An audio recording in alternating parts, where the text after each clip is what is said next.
Hamas launches rockets into Israel. Democrats refuse to condemn them, and a Pennsylvania representative harasses pro-lifers. I'll get to all of it. My name is Sean Clinton, and this is the God and Freedom Show.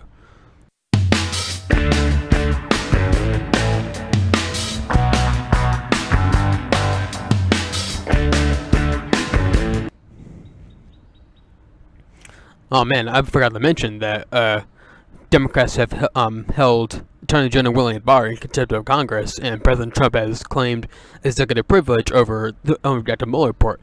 So basically, lots of craziness. But I'm not going to talk about the Mueller report or Russia or anything, because quite frankly, I'm tired of it. We already know the conclusions of all of it. We already seen the Mueller report. It says no collusion. It's a no case for accession.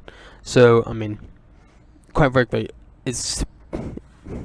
we should all be done talking about it, but of course Democrats are not going to let it go. But I mean, alright, that's all I have to say about it. So I hope everyone has had a great week so far. Happy Friday. So we have a lot to get to, so let's not waste any time at all.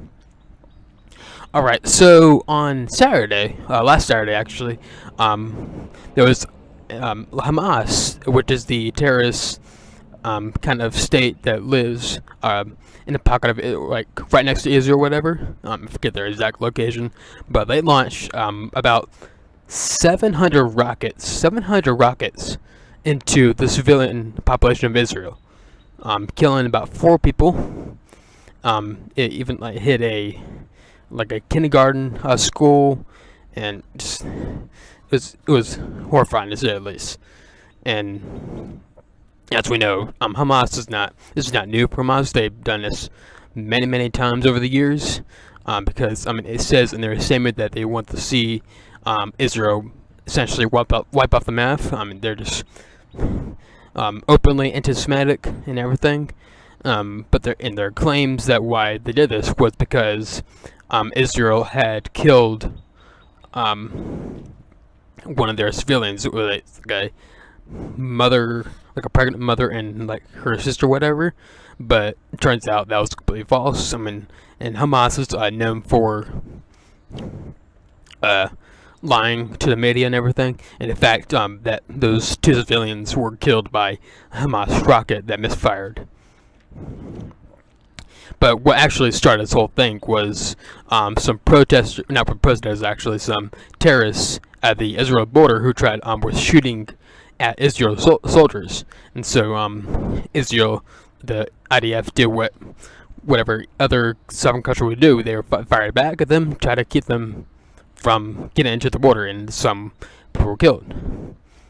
And that's what essentially led to Hamas, launching the 700 rockets onto Israel. 700 rockets into the civilian population. And in response to this, Israel, of course, took alright, before I get to all that, of course, about over 200 rockets were intercepted by the Iron Dome. But that still leaves about 500 rockets or so left. So I mean it was just insane and freaking insane. But luckily Israel came in and attacked back, and what they did is actually hit specific terrorists, like locations and everything, like hit a mastermind or like whatever. And this is the difference between Israel and Hamas. People, like, especially like Democrats, whatever, like to lump in, like, saying that Israel's no better than Hamas, which is not true. Hamas has attacked civilians, purposely attacks civilians, while Israel tries its best not to attack civilians. They target specifically terrorists in the Hamas region. And in fact, it was a rocket, one of the rockets that launched, one of the locations where the rockets launched from actually was on top of a mosque.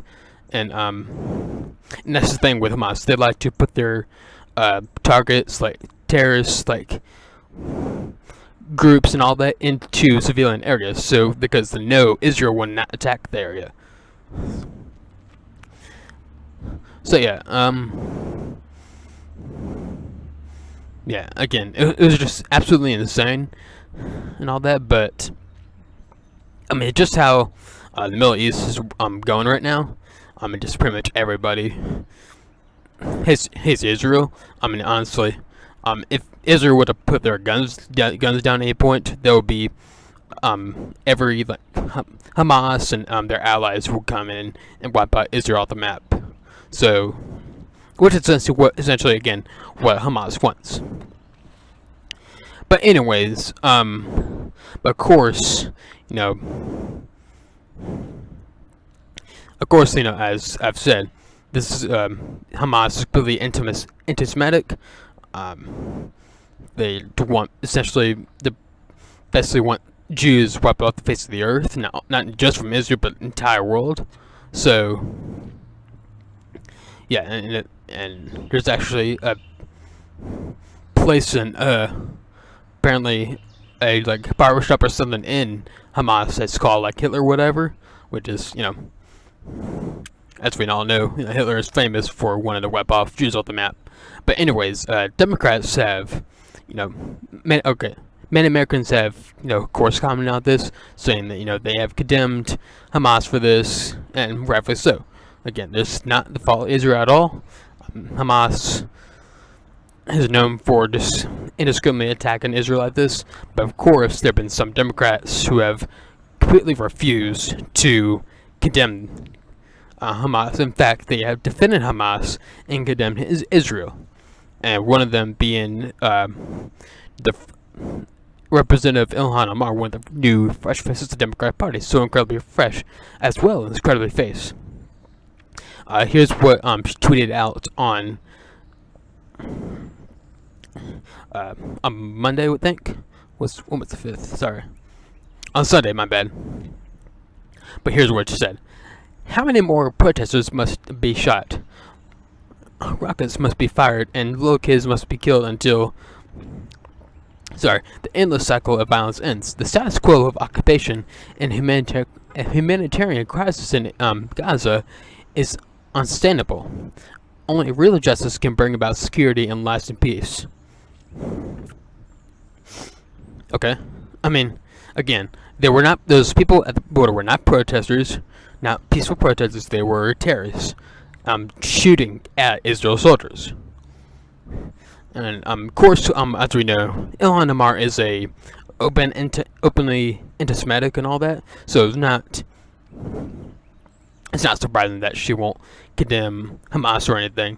I mean, I wouldn't be surprised if she actually supports the idea that Israel should be wiped off the map. That a few years back in 2013, she essentially said that Israel's hypnotized the earth, whatever, which is basically what many Hamas and all of them essentially believe. But it's not only that. All the Democratic presidential nominees or candidates did not say a word about this whole thing. Not a word. And this is the issue with anti-Semitism altogether. We got and this is the issue for both the right and left.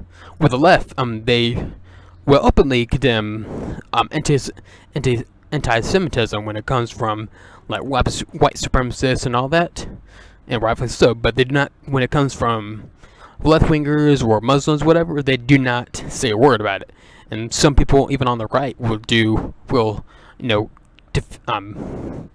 condemn Muslim anti-Semitism and left-wing anti-Semitism, whatever, but they don't say anything about white supremacists. Here's the thing: all forms of anti-Semitism is bad. It's horrible, and it's really no difference between white supremacist anti-Semitism and the left-wing version of it. I mean, of course, years back, white supremacist, the right-wing white supremacist anti-Semitism was more open and more active, but now it's more left-wing and Muslim anti-Semitism, especially in the Middle East. I mean, And that doesn't mean there's not any white supremacist anti-Semites. As you recall, last week I believe, or yeah, I think it was last week. A white supremacist went into a synagogue in California and shot up a bunch of Jews there, and in rightfully so, everybody condemned them and everything. But again, the same Democrats who were condemning that did not say a word about this. And again, there's no difference between them. So I mean, really, my point is, like, if you're going to condemn one form of anti-Semitism, condemn the other. There's no difference. I don't see the problem condemning both. I condemn both. I know many people who do. So yeah. And this is a problem with, like, other things in general, like when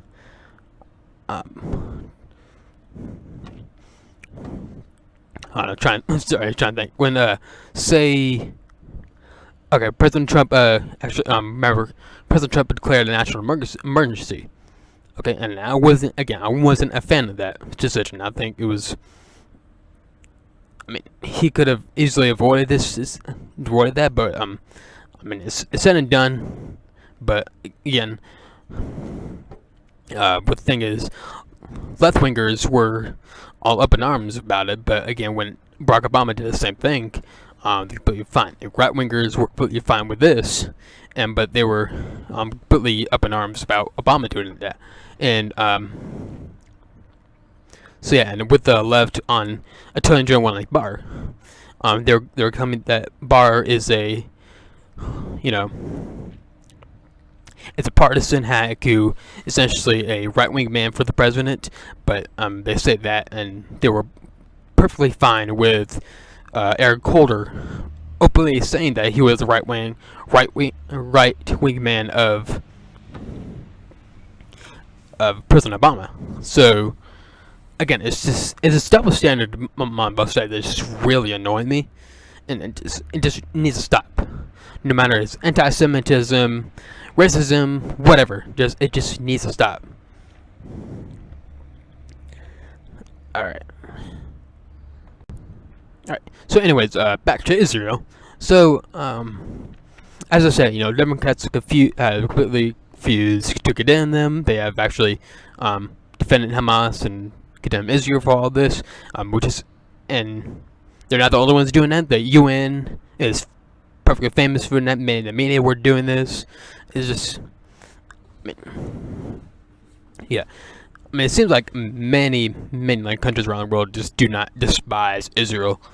President Obama, Barack Obama himself did not like Israel at all. That's why it's so refreshing to see President Trump being so kind and loving it to Israel, because we haven't seen it in a while.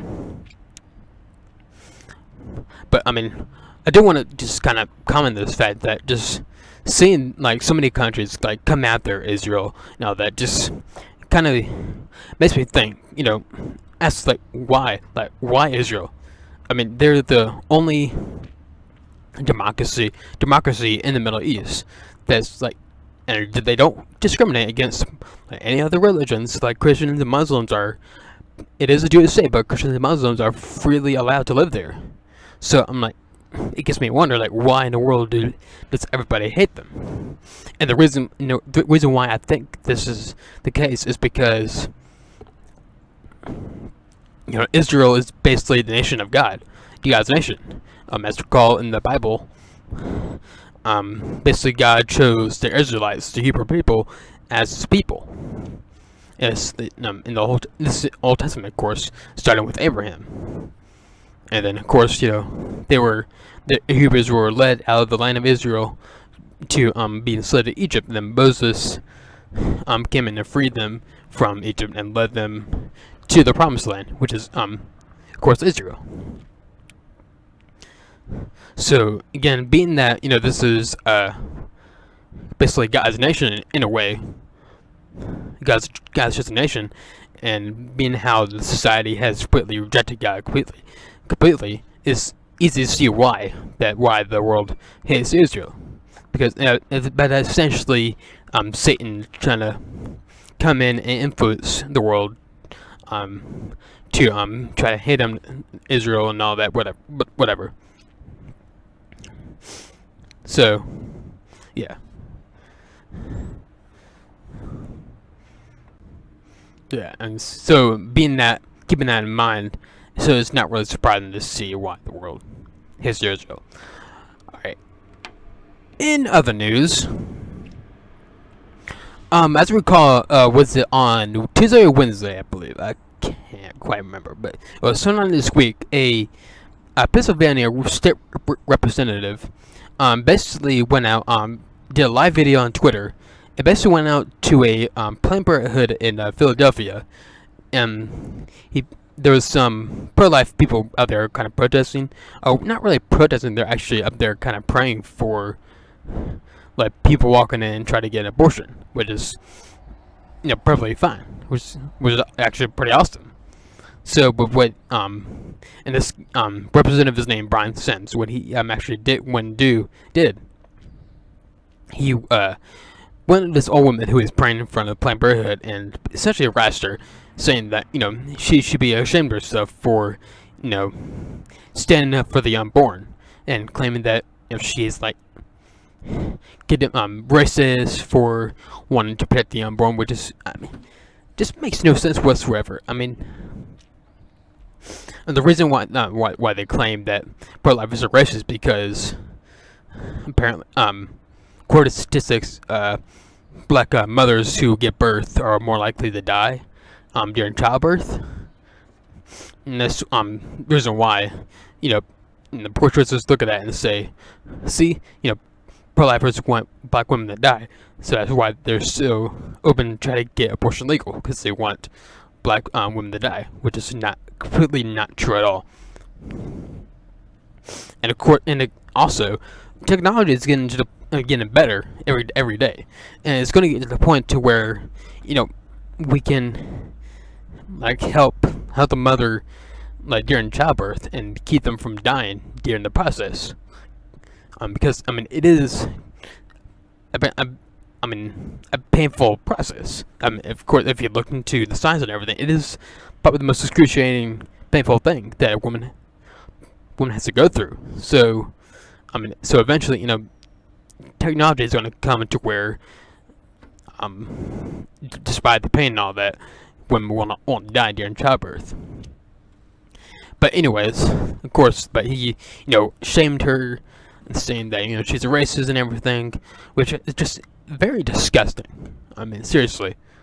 I mean, what kind of person had to be to go to an old woman who's like praying in front of the building, in front of Planned Parenthood building, trying to, you know, pray for the mothers going in and getting an abortion? What kind of person had to be to go and to shame her in front of Twitter, in front of all Twitter like that? I mean, just it's very gross. And not only that, he went up to a group of teenage girls who were doing the same thing, and saying that they trying to dox them, basically. Which, if you don't know, doxing is basically where someone goes out and gets the private information of someone and publishes it like publicly on social media, whatever. And he was saying that he wants them doxed, those teenagers to be doxed, and all that, and be shamed, which is really disgusting. And I honestly don't understand how he is a state representative, and why in the world, I mean, why in the world would you vote for a guy like that?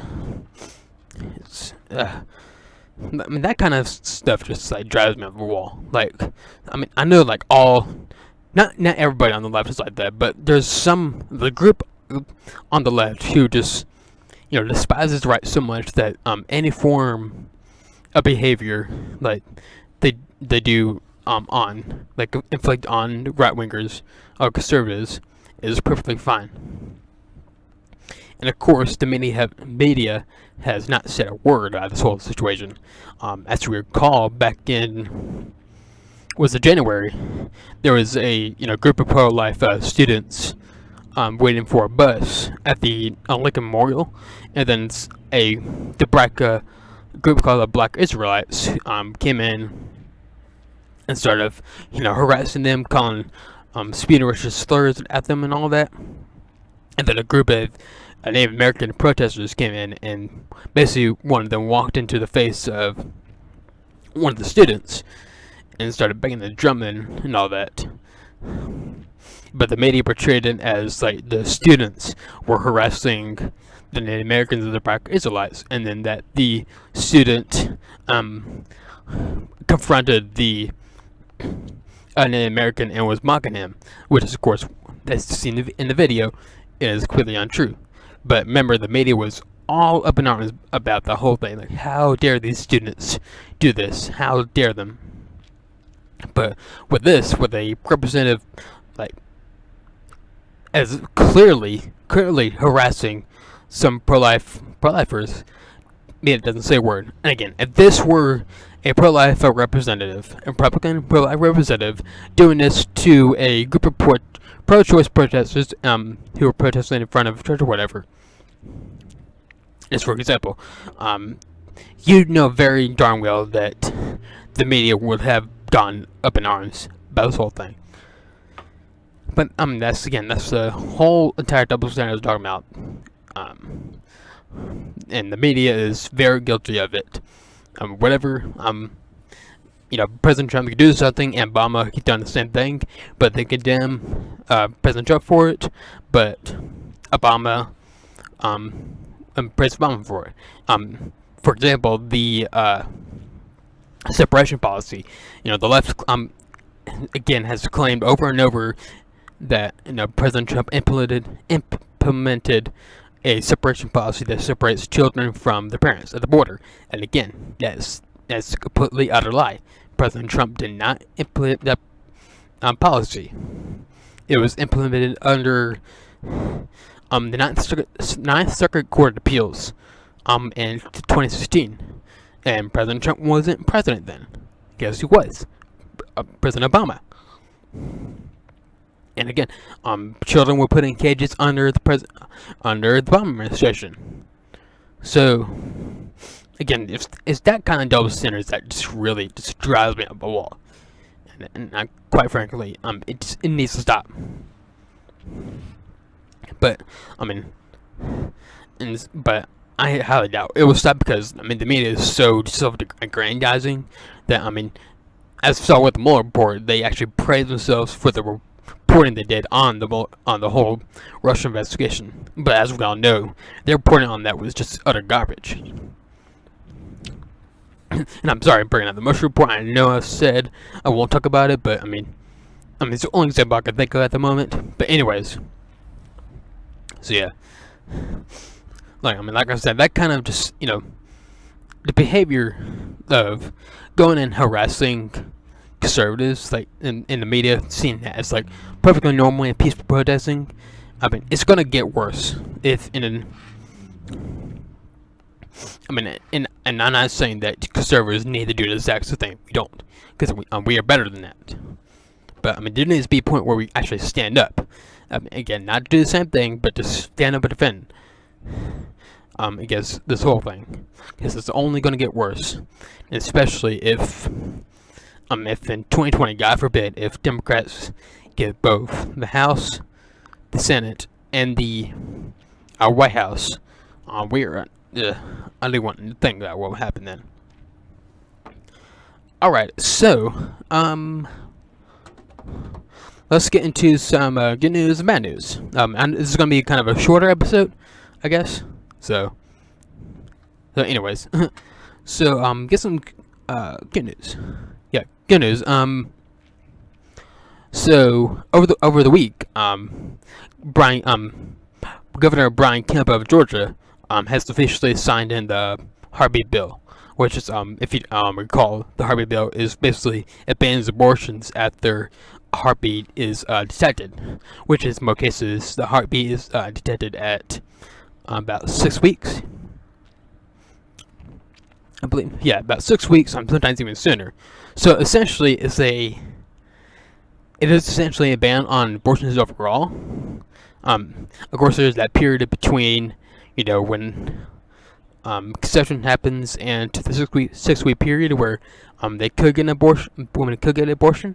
But again, most women don't find out they're pregnant until after the fact. But sometimes they actually find out sooner. But this is again a great policy that the state of Georgia has passed. I'm only what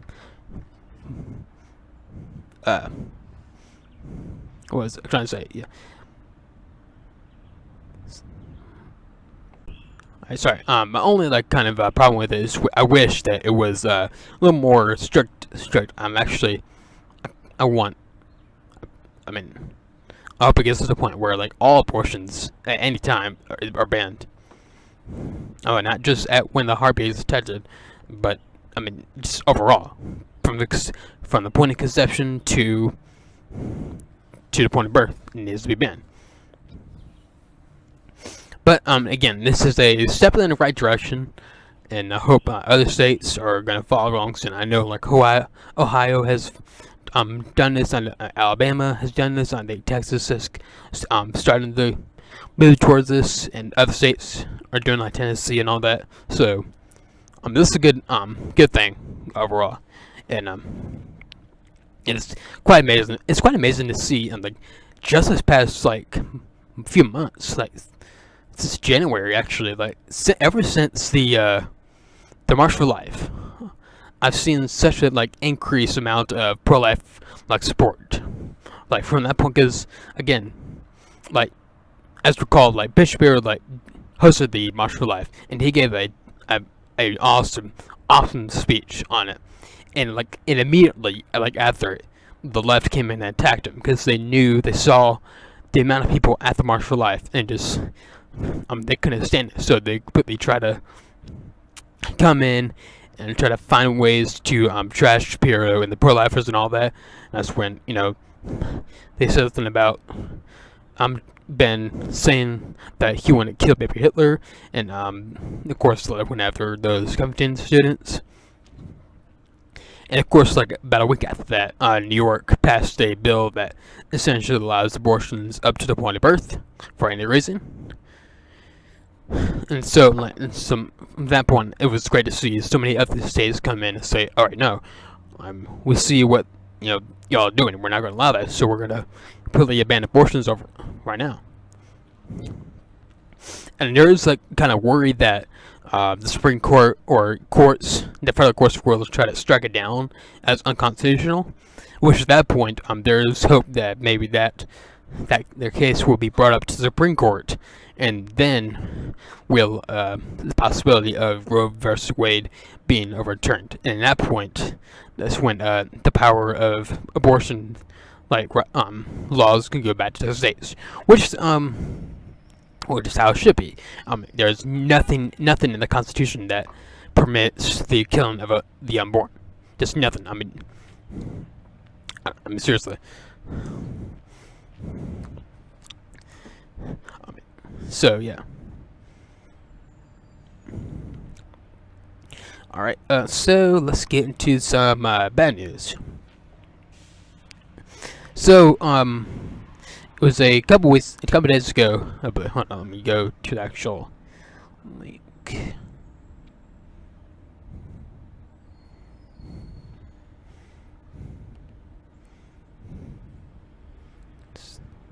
Sorry. So this was on Wednesday, actually.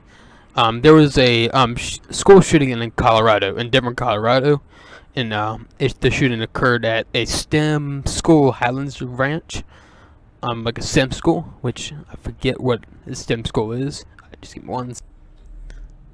Alright, sorry. Basically, what a STEM school is a basically a kind of a private school, charter school in a way, but it's a very high high ranking academically. Some STEM schools are #1 in science, technology, math, and all that, which is okay. So basically, kind of a upper level kind of high school or middle school class, whatever, like AP, whatever, for example, AP classes. But but that's all you take there. So it's pretty cool. But anyways, so at a sim school in Denver, Colorado, there was a shooting there, and one student was killed and 8 others were injured, and there have been 2 suspects arrested, 1 female, 1 male. And the reason why actually the death toll is so actually low, really, only 8 others injured, and seems like they're going to be fine, but only 1 student killed, because that student actually who was killed and 2 others rushed the shooter when he began open firing, which is amazingly heroic. I remember, and it seemed like when I heard, schools are starting to teach this to students. Like, if this, like, a shooting happens, you have every right to defend your life. Like, you have whatever weapon you can, and that rush shooter if he comes in. And I remember when I was in school that we weren't taught that. We were just basically taught to hide under a desk, whatever, and just hope that shooter doesn't come in. But now, of course, they are taught to defend themselves, which as it should be. Again, and I think teachers should be able to carry firearms if they wanted to. But again, yeah, the reason why this particular shooting was so low in loss of life. The fact that someone lost their life to shooting is very tragic. But the reason why it was this low because those group of students rushed shooter, and one of them gave his life for it. Which is while it's tragic, it's just amazing that that student had the courage enough to do that. But one of the other amazing things about it is during the vigil for the student, there was of course gun control advocates trying to sway the students to become advocates to get guns off the streets, whatever, and get the ban from law-abiding citizens. But then of course the students caught wind of this and decided, okay, we're not gonna participate in this. If you're gonna politicize this whole thing, we're not gonna participate in this. So they all walked out and created their own visual, which is absolutely amazing. Because I guess they saw what the media and all of them have done to the Parkland students after that shooting. So and they didn't want to be part of it. We're just get on them. Honestly, no student. Nobody should have to go through a shooting, and also nobody should have to go through have a camera in front of their face and try to get this whole thing politicized. Honestly, it just irks me the wrong way where immediately after something like this happens, it gets politicized, and this happens on the right and left. I'm sometimes guilty of this as well, but I try my best not to do this. I give it at least a couple days or so, and that should be the same for everyone. Give it at least 2 days before you start talking about the politics evolve and everything. But don't do it on the day of the shooting. Seriously, get the parents and all of them time to mourn and all that. So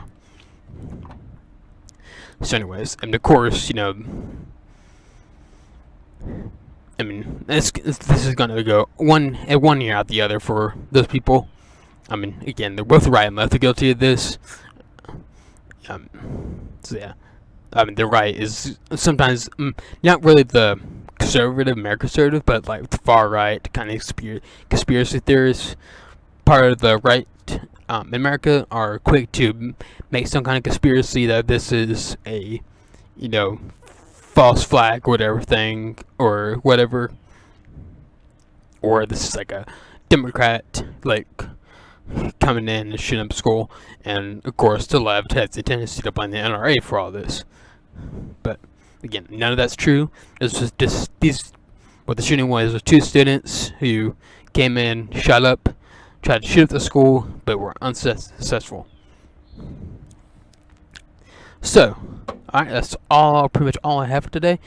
So I'll be back here next week, whatever other craziness is in the news then.